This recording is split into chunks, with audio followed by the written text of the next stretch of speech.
মাংসের আচারটা বানাতে একদম সহজ। একদিন বানিয়ে অনেক দিন পর্যন্ত সংরক্ষণ করে খাওয়া যায়।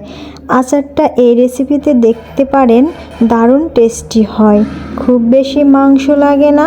আমি এখানে 500 গ্রাম মাংস নিয়েছি। মাংসের আচারটা বানাতে হাড় ছাড়া সলিড মাংসটা নিতে হয়। যতটা সম্ভব ছোট ছোট করে কেটে নিতে হবে, তাহলে এটা খুব তাড়াতাড়ি সিদ্ধ হয়ে যাবে। আমি এখন যে প্যানে রান্নাটা করব সেই প্যানে ঢেলে নিয়ে নিলাম মাংসটা। দিয়ে দিচ্ছি 1 চামচ লবণ, 1 চামচ জিরা গুঁড়া, 1 চামচ ধনিয়া গুঁড়া, 1 চামচ মরিচের গুঁড়া আর 1 চামচ হলুদ গুঁড়া, 1 চামচ গরম মশলা গুঁড়া আর দিয়ে দিচ্ছি আদা রসুন পেস্ট 1 চামচ। দিয়ে দিচ্ছি 1/3 কাপ তেল। এখন আমি হাত দিয়ে ভালোভাবে ম্যারিনেট করে নেব। মাংসটা সিদ্ধ হওয়ার জন্য এখন আমি কিছুটা পানি দিয়ে নিব। আমি অল্প পরিমাণে রান্না করছি, তাই পানিটা আমাকে দিতে হচ্ছে। বেশি পরিমাণে মাংস রান্না করলে পানি এমনিতে অনেক উঠে যায়, তাই পানিটা দিতে হবে না। তারপর আমি ঢেকে দিয়ে কিছুক্ষণ পর নাড়াচাড়া দিয়ে মাংসটিকে অল্প আঁচে সিদ্ধ করে নিব।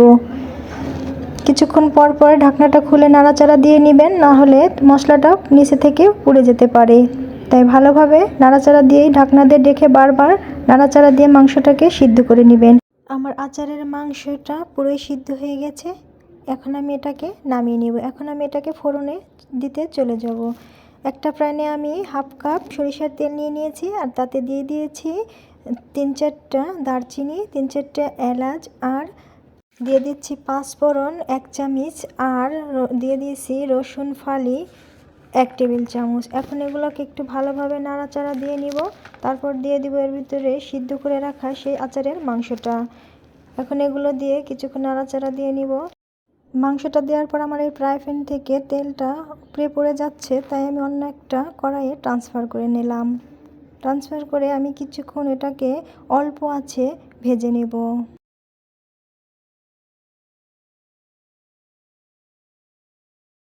এই আচারটা বানাতে একটু তেলের পরিমাণ বেশি দিতে হয়। তেলের পরিমাণটা বেশি হলে আপনার মাংসের আচারটা অনেক দিন পর্যন্ত ভালো থাকবে। মাংসের আচারটা আমার রেডি হয়ে গেছে। এখন আমি এটাকে নামিয়ে নেব।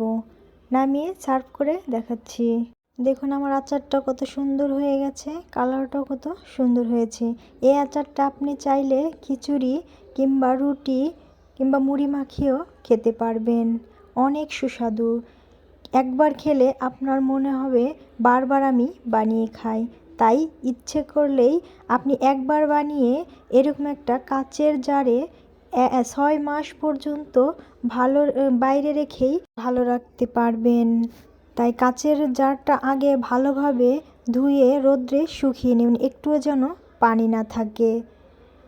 তাই আমার আচারটা যদি আপনাদের ভালো লেগে থাকে তাহলে লাইক, কমেন্ট, শেয়ার করে এবং সাবস্ক্রাইব করে পাশেই থাকবেন। আর আমার সম্পূর্ণ ভিডিওটা দেখার জন্য ধন্যবাদ।